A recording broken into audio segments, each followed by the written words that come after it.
Okay, so first muscles of the forearm, yes, they are also divided into anterior and posterior group, and here anterior muscles, they are also flexors muscles and pronatus. Posterior group, they are extensors and supinatus. So first we'll start with anterior group. They are 9 here, 7 flexors and 2 pronatus, and they are arranged into 4 layers. The most superficial layer here is presented by 5 muscles, yes, and we will start with this one. This is brachioradialis muscle, musculus brachioradialis. It's very easy to find it because it is the only muscle of anterior group that originates from lateral epicondyle of the humerus. All the rest muscles which originate from lateral epicondyle, they are posterior muscles. All the rest muscles of superficial layer of anterior group originate from medial epicondyle. Also it's very easy to memorize. So look, brachioradialis muscle, musculus brachioradialis, it originates from lateral epicondyle of humerus, and then it goes downward, and it gets inserted to styloid process of the radius. So it's only uniarticular muscle, yes? It acts only onto the elbow joint, and it causes flexion in the elbow joint, and that is all, just flexion in the elbow joint.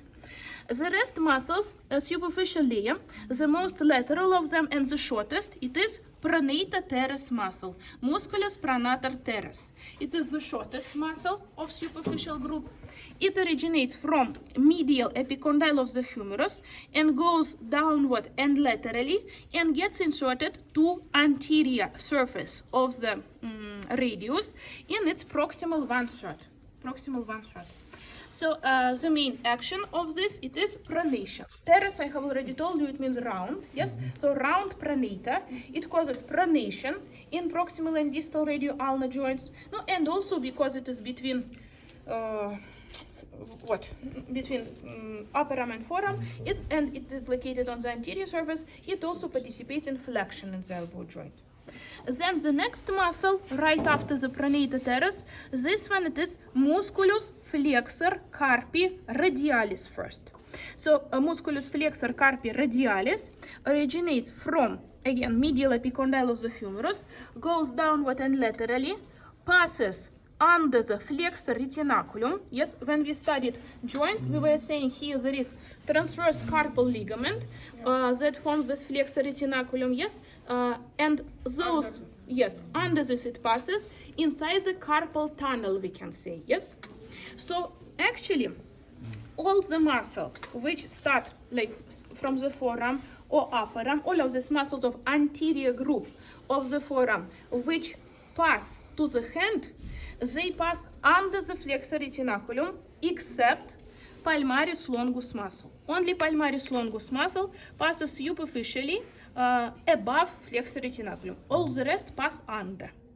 So this muscle, musculus flexor carpi radialis, passes under flexor retinaculum, and it gets inserted to anterior surfaces, palmar surfaces of second and third metacarpal bones. So the action of this muscle is flexion of the forearm in the elbow joint and flexion of the hand in the radiocarpal joint, and also abduction of the hand in the radiocarpal joint also. This is musculus flexor carpi radialis.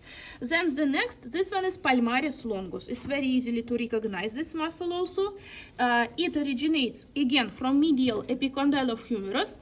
Then it has a small belly, and very soon it continues into thin tendon. Yes, it passes above flexor retinaculum, so that's why, yes, here we can even see it. This is this musculus palmaris longus.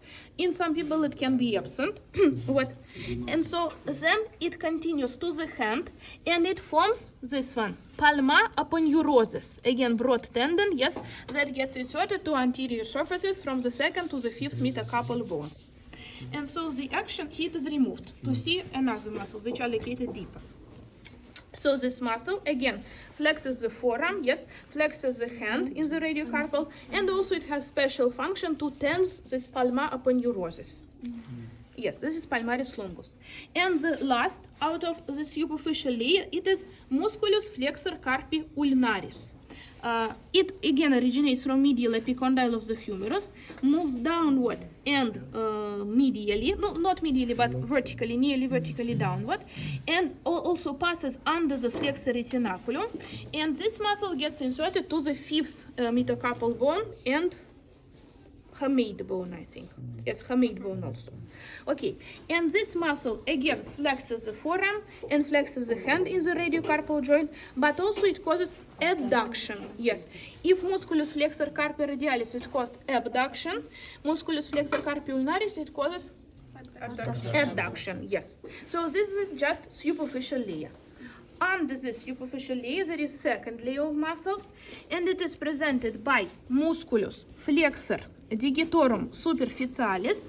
No, it is what here we can see. This is musculus flexor digitorum superficialis, and here it is like broken, but still we can see it.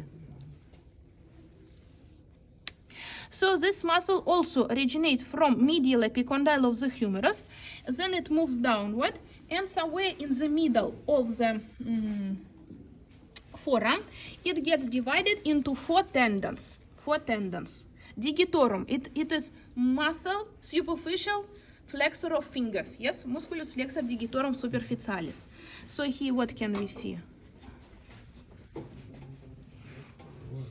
Yes, they must be four.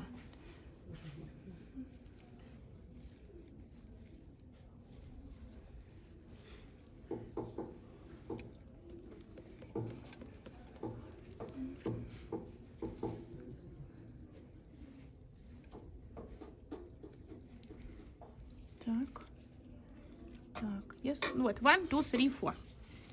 So they get divided, yes, into four tendons, and then all of these four tendons pass under the flexor retinaculum. Yes, here we can see it. Then when they reach fingers, at the level of the fingers, they each tendon again gets divided into two more, and it gets inserted to lateral surfaces of the middle phalanges of the fingers. Lateral surfaces of the middle phalanges. Which part of middle phalanges? Lateral surfaces. What? This one. Until collateral ligament? Collateral ligament? No, above. Above.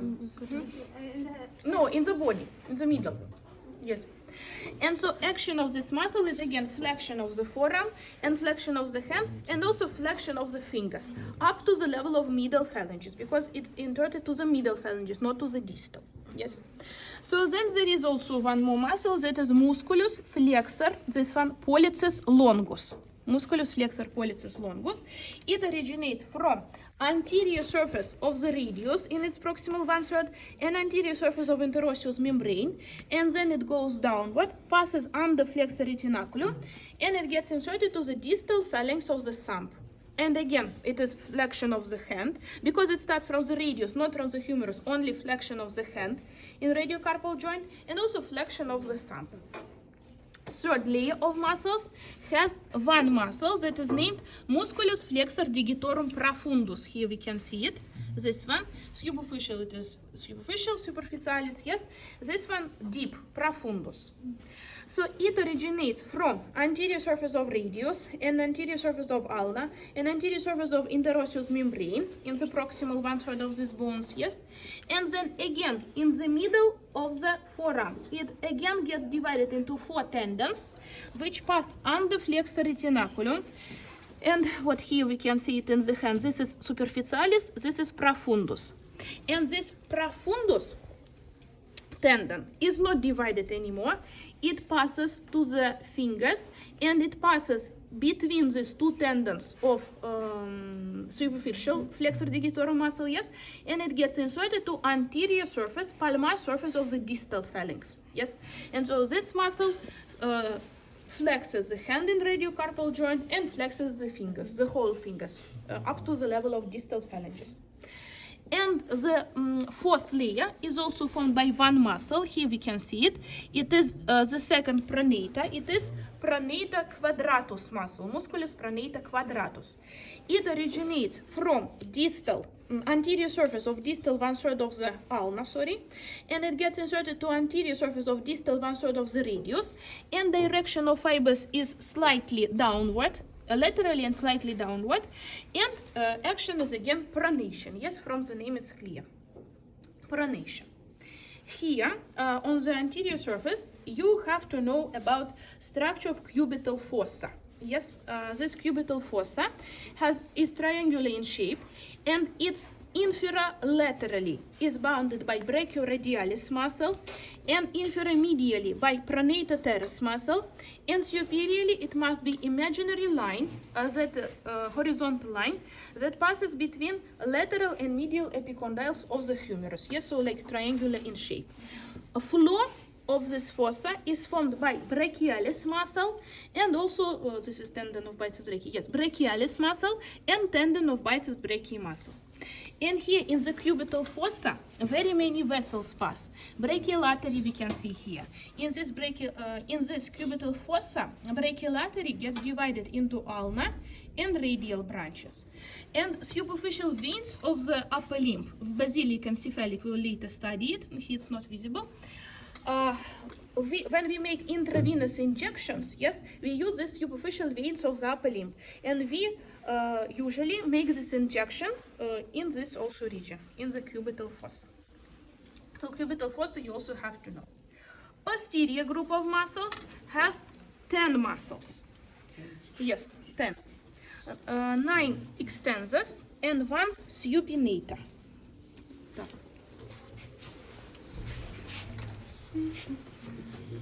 Yes, 9 extensors and 1 supinator. So again I'm telling you, to find from where to start, you should first find brachioradialis muscle. Yes. So this is not this one. This is brachioradialis muscle, and then we are moving backward, and starting from here it is muscles of posterior group.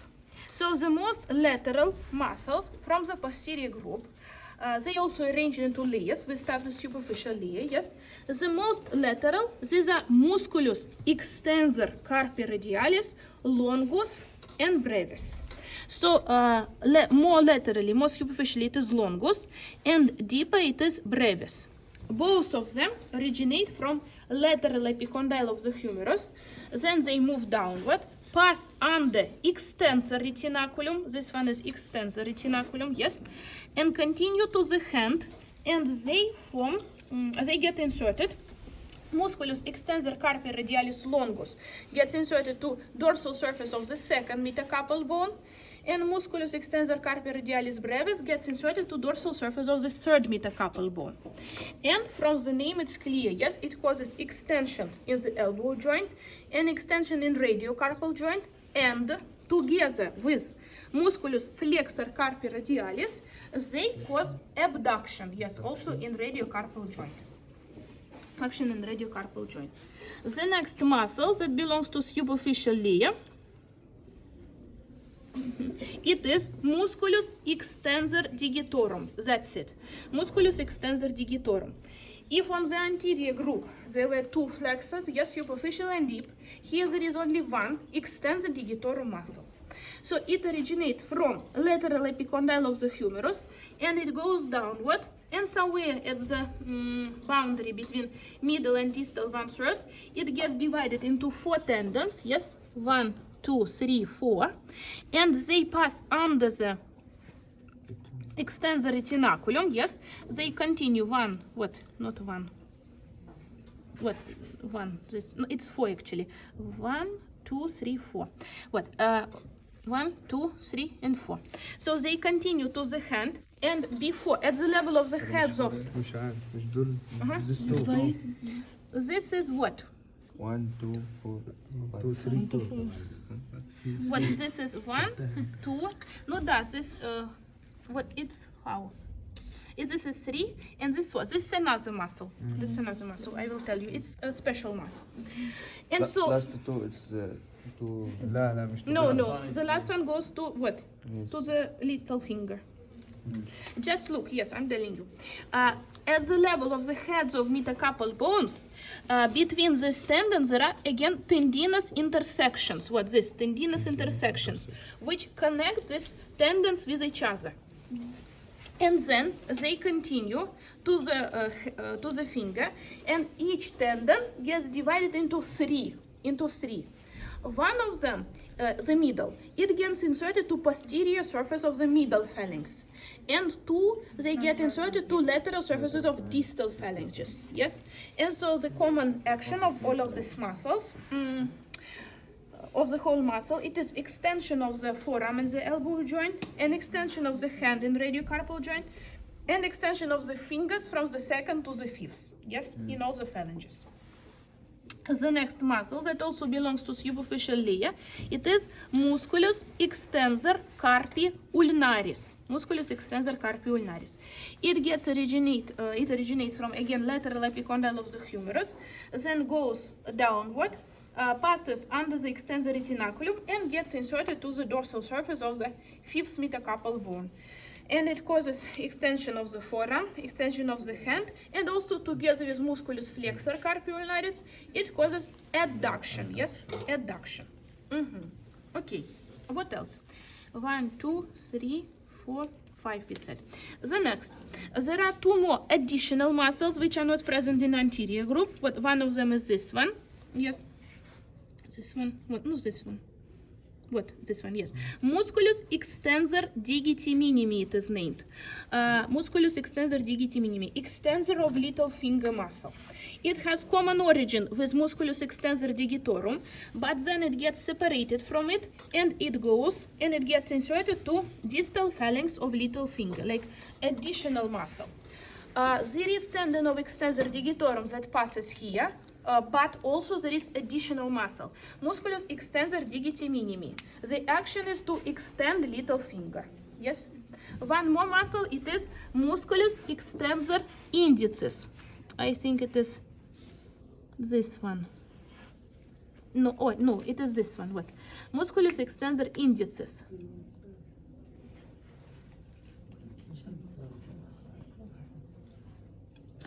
So again, it has common origin with extensor digitorum muscle.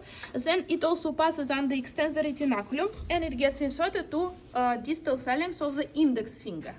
And action is extend index finger. So only these two fingers, index finger and little finger, they have special muscles extensors. Yes, that's why we can easily extend these fingers without the other fingers.